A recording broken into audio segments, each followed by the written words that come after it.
नमस्कार दोस्तों, एक बार पुनः मेरे YouTube चैनल पर आप सभी का स्वागत है।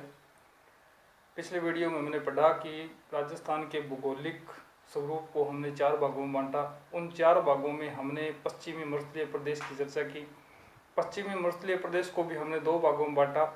शुष्क रेतीला प्रदेश, जिसके बारे में हम चर्चा कर चुके हैं, जिसके अंदर हमने देखा कि शुष्क रेतीला प्रदेश को भी हमने 2 भागों में बांटा, एक बालू का स्तूप युक्त प्रदेश और एक बालू का स्तूप मुक्त प्रदेश। हमने राजस्थान में पाए जाने वाले बालू का स्तूपों की भी चर्चा की, जिसमें हमने देखा कि बालू का स्तूप 2 प्रकार के होते हैं। एक वे बालू का स्तूप जो पवन की गति से निर्मित होते हैं, और दूसरे वे बालू का स्तूप जो अपनी आकृति विशेष के कारण जाने जाते हैं, जिनके बारे में हमने चर्चा कर ली। और हमने ये भी चर्चा की कि राजस्थान के पश्चिमी मरुस्थल के इस शुष्क रेतीले मैदान में कौन कौन से मरुस्थल पाए जाते हैं। मिश्रित मरुस्थल, पथरीला मरुस्थल और संपूर्ण रूप से रेतीला मरुस्थल, उसकी चर्चा हमने कर ली। आज हम आगे बढ़ते हैं इस वीडियो में राजस्थान के भौतिक स्वरूप, जिसमें हमने पश्चिमी मरुस्थलीय प्रदेश की चर्चा कर रहे थे। शुष्क रेतीले प्रदेश की हम चर्चा कर चुके हैं, जो 25 सेंटीमीटर समवर्षा रेखा के पश्चिमी भाग में स्थित है, शुष्क रेतीला मैदान। आज हम चर्चा करते हैं शुष्क अर्ध शुष्क रेतीला मैदान की, जो 25 सेंटीमीटर समवर्षा रेखा के और अरावली पर्वतमाला के मध्य औसत रूप से इस क्षेत्र में 20 से लेकर 40 सेंटीमीटर वर्षा होती है। इस अर्ध शुष्क रेतीले प्रदेश की अपने चर्चा करते हैं। अर्ध शुष्क रेतीले प्रदेश को भी हम 4 भागों में विभाजित कर सकते हैं। Number 1 Ghaggar basin, number 2 Shekhawati basin, number 3 Nagauri उच्च भूमि, और नंबर 4 गोडबाड़ प्रदेश। इन चारों भागों में अशुष्क रेतीला मैदान विस्तृत है। यदि हम बात करें इन चारों में, सर्वप्रथम घग्गर बेसिन की चर्चा करते हैं।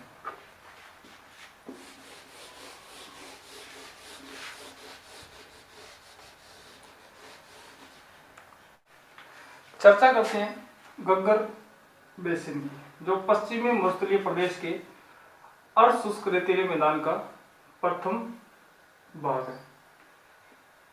क्योंकि नाम से विदित है कि घग्गर बेसिन घग्गर नदी का क्षेत्र होगा। घग्गर बेसिन राजस्थान के मुख्यतः 2 जिलों में, गंगानगर और हनुमानगढ़ में विस्तृत है।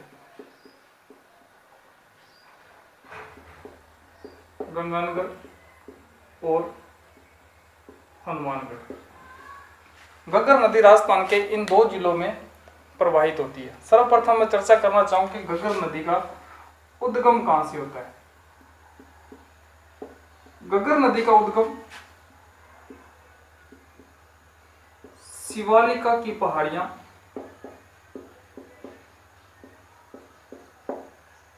कालका,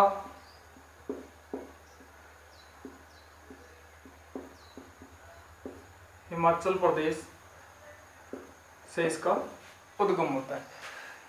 उद्गम होने के बाद यह हिमाचल प्रदेश में प्रवाहित होती है। उसके बाद यह पंजाब, हरियाणा और फिर यह राजस्थान में प्रवेश करती है।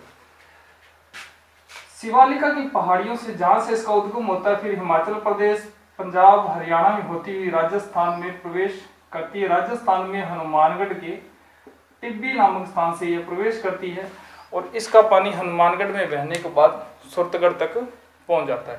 परंतु कभी हिमाचल प्रदेश की पहाड़ियों में अत्यधिक वर्षा होने के कारण या इस नदी में पानी की आवक होने के कारण इसका पानी बाढ़ की स्थिति आने पर आगे पाकिस्तान में भी चला जाता है।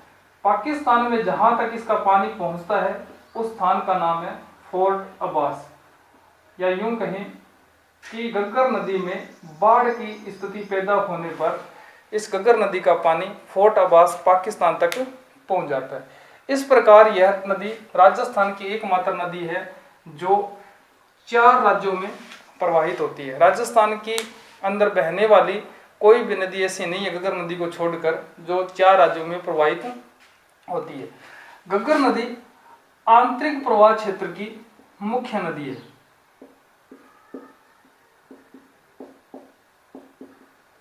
क्षेत्र या तंत्र की प्रमुख नदी। आंतरिक प्रवाह उसे कहते हैं जिस नदी का उद्गम होने के बाद पानी किसी खाड़ी या बड़े सागर या किसी बड़ी नदी में विलीन नहीं होती, किसी रेगिस्तानी मरुस्थल या प्रवाह के दौरान रास्ते में की विलुप्त हो जाती है, उसे आंतरिक प्रवाह की नदी कहते हैं। तो राजस्थान में बहने वाली आंतरिक प्रवाह तंत्र की यह प्रमुख नदी है। हम बात कर रहे थे घग्गर बेसिन की। ये तो हमने चर्चा की घग्गर नदी का उद्गम कहाँ होता है और घग्गर नदी का पानी कहाँ तक पहुँचता है। राजस्थान में घग्गर नदी का पानी जहाँ फैलता है या जिस क्षेत्र में फैलता है उसे घग्गर बेसिन कहा जाता है। प्रश्न यह भी पूछा जा सकता है कि घग्गर नदी किस 2 नदियों के घग्गर बेसिन किन 2 नदियों के मध्य स्थित है। घग्गर बेसिन किन 2 नदियों के मध्य स्थित है? तो घग्गर बेसिन घग्गर नदी और सतलज नदी के मध्य स्थित है, या यूं कहें कि घग्गर नदी और सतलज नदी के बीच के दोआब क्षेत्र को घग्गर बेसिन कहा जाता है। दोआब क्या होता है? दोआब होता है 2 नदियों के मध्य का भाग, दोआब कहलाता है। इस प्रकार घग्गर नदी और सतलज नदी के मध्य का जो भाग है उसे घग्गर बेसिन या घग्गर दोआब के नाम से जानते हैं। सतलज नदी चूंकि पंजाब में प्रवाहित होती है, राजस्थान में नहीं बहती, इस नदी के अंदर से निकाली गई नहर इस क्षेत्र को सिंचित करती है जो इंदिरा गांधी नहर है। इसलिए सतलज नदी का पानी इस क्षेत्र में सिंचित होता है। दूसरी ओर घग्गर नदी द्वारा भी इस क्षेत्र को सिंचित किया जाता है, इसलिए यह दोआब कहलाता है या घग्गर बेसिन कहलाता है। इस संदर्भ में प्रश्न पूछा जा सकता है कि पाट क्या है। राजस्थान में गंगानगर और हनुमानगढ़ जिले में घग्गर नदी द्वारा प्रवाहित होने के कारण इस नदी द्वारा यहाँ पर उपजाऊ मिट्टी लाकर फैला दी जाती है और एक उपजाऊ मैदान का निर्माण किया जाता है। उसी उपजाऊ मैदान को पाट कहा जाता है। घग्गर नदी द्वारा निर्मित उपजाऊ मैदान को पाट कहा जाता है। प्रश्न पूछा जाए कि पाट क्या है, तो घग्गर नदी द्वारा निर्मित उपजाऊ मैदान को पाट कहा जाता है। इसी पाट को गंगानगर हनुमानगढ़ के क्षेत्र में यहाँ के स्थानीय लोग नाली के नाम से पुकारते हैं, या घग्गर नदी द्वारा निर्मित उपजाऊ मैदान को पाट या नाली कहा जाता है। यहाँ के स्थानीय लोग घग्गर नदी को ही नाली के नाम से जानते हैं। घग्गर नदी द्वारा निर्मित उपजाऊ मैदान पाट या नाली के नाम से जाना जाता है। बहुत से बार परीक्षाओं में प्रश्न पूछा जाता है जल संरक्षण विधियों के नाम से। उन जल संरक्षण विधियों में नाली का नाम पूछा जाता है, जबकि नाली जल संरक्षण की विधि नहीं है, घग्गर नदी द्वारा निर्मित उपजाऊ मैदान है। इस प्रकार अर्ध शुष्क मैदान का प्रथम भाग घग्गर बेसिन के नाम से जाना जाता है। अब हम चर्चा करते हैं इसके दूसरे भाग की, शेखावटी बेसिन।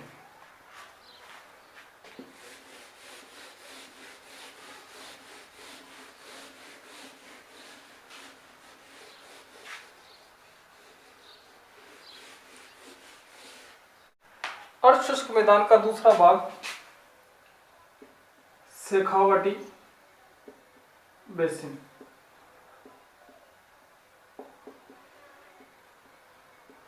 हमने सभी ने पढ़ा कि शेखावटी बेसिन में राजस्थान के 3 जिले चूरू,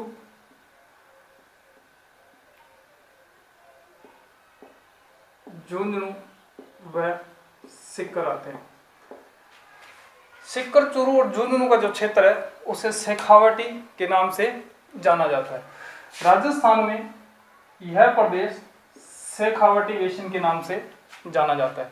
शेखावटी बेसिन भी आंतरिक प्रवाह तंत्र का एक भाग है।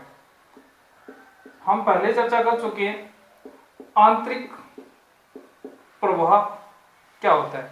ऐसी नदी जिसका उद्गम होने के बाद किसी मरुस्थल या अपने राह में ही कहीं विलुप्त हो जाती है, जो किसी नदी या किसी खाड़ी या सागर में नहीं गिरती, वह आंतरिक प्रवाह तंत्र की नदी कहलाती है। तो शेखावटी बेसिन भी आंतरिक प्रवाह तंत्र का एक भाग है। इस प्रदेश की बहने वाली मुख्य नदी कांतली नदी है। कांतली नदी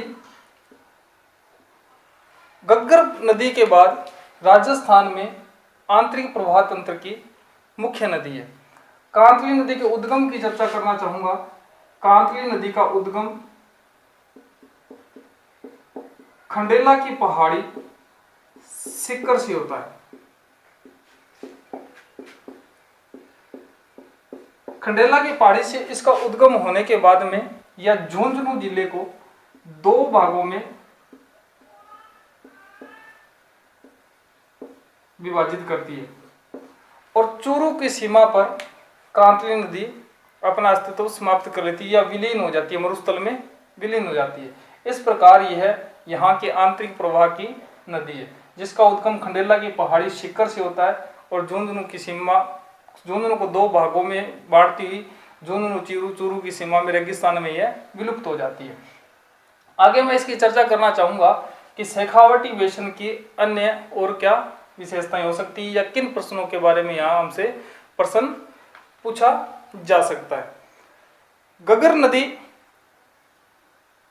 के बाद आंतरिक प्रवाह नदी की दृष्टि से कांतली नदी जो राजस्थान की आंतरिक प्रवाह की प्रमुख नदी है, इसी कांतली नदी के बारे में हमसे इतिहास में भी प्रश्न पूछा जा सकता है कि कांतली नदी के किनारे विकसित हुई सभ्यता कौन सी है। तो उसकी हम चर्चा करते हैं कि इस कांतली नदी के किनारे पर एक सभ्यता विकसित हुई थी जिसे हम कहते हैं गणेश्वर सभ्यता।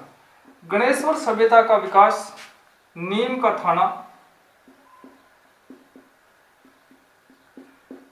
सिक्कर में हुआ। गणेश्वर सभ्यता जो कि कांतली नदी के किनारे विकसित हुई थी नीम का थाना सिक्कर में। प्रश्न इतिहास में यहां से यह भी पूछा जा सकता है कि तांबर या तांबे के प्राचीन अवशेष कहां से प्राप्त हुए। तो ये हमने पढ़ा भी है और हम जानते भी हैं कि तांबर या तांबर के प्राचीन अवशेष हमें गणेश्वर सभ्यता नीम के थाना सिक्कर से प्राप्त हुए, जो कांतली नदी के किनारे विकसित हुई है। तांबे के प्राचीन अवशेष मिलने के कारण गणेश्वर सभ्यता को तांबर युगन सभ्यताओं की जननी भी कहा जाता है।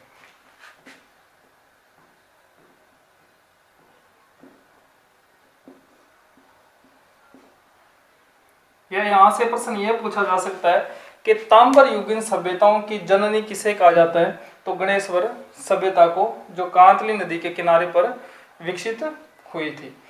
कांतली नदी के किनारे विकसित यह सभ्यता नीम के थाना सिक्कर से इसका विकसित रूप मिलता है। इससे संबंधित, कांतली नदी से संबंधित और भी प्रश्न पूछे जा सकते हैं, जिनके बारे में मैं चर्चा करना चाहूंगा कि कांतली नदी के प्रवाह क्षेत्र को किस नाम से जाना जाता है।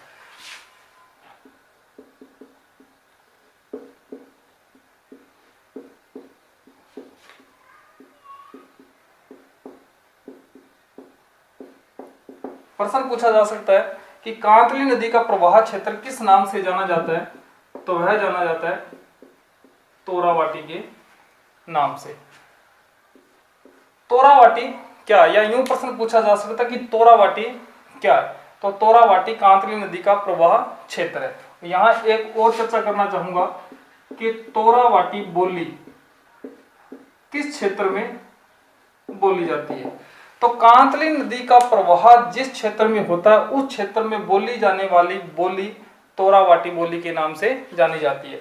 यानी कि तोरावाटी कांतली नदी का प्रवाह क्षेत्र है और इसी प्रवाह क्षेत्र में जो बोली बोली जाती है उसे तोरावाटी बोली कहा जाता है। प्राचीन समय में इस क्षेत्र में तंवर जाति का शासन होने के कारण इसे तोरावाटी कहा जाता है। इसी संदर्भ में मैं बात करना चाहूंगा कि शेखावाटी का नाम क्यों पड़ा। शेखा सामंत का यहाँ शासन था, इसी वजह से इस क्षेत्र को शेखावाटी कहा जाता है। हम बात कर रहे थे कांतली नदी के प्रवाह क्षेत्र की, जो तोरावाटी के नाम से जाना जाता है, और इस क्षेत्र में जो भाषा बोली जाती है या बोली बोली जाती है उसे तोरावाटी के नाम से जाना जाता है।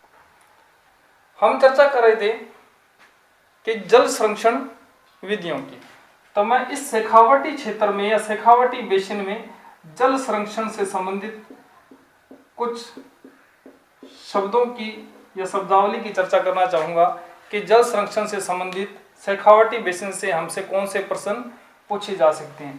तो जल संरक्षण की जो विधि है उनमें हमसे मुख्य रूप से 3 शब्द पूछे जा सकते हैं कि जोहड़ क्या है, नंबर 2 नाड़ा क्या है, और नंबर 3 सर क्या है। सबसे पहले बात करते हैं जोहड़ की। शेखावाटी प्रदेश में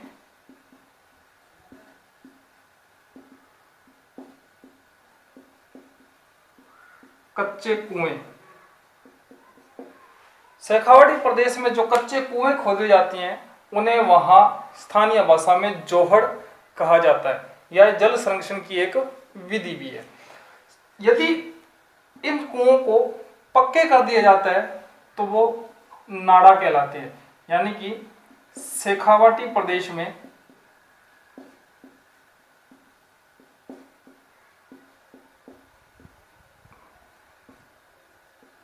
पक्के कुएं नाड़ा कहलाते हैं। इसी प्रकार सर की बात करते हैं तो शेखावाटी प्रदेश में छोटे तालाब सर कहलाते हैं।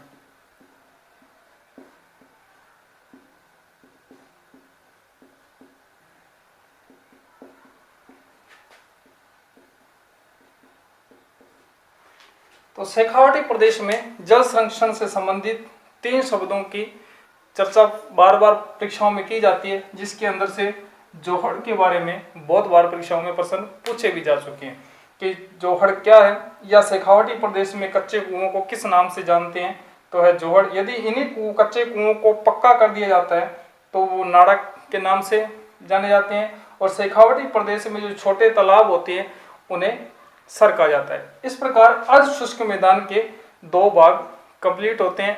नेक्स्ट पार्टों की चर्चा अपने अगले वीडियो में करेंगे।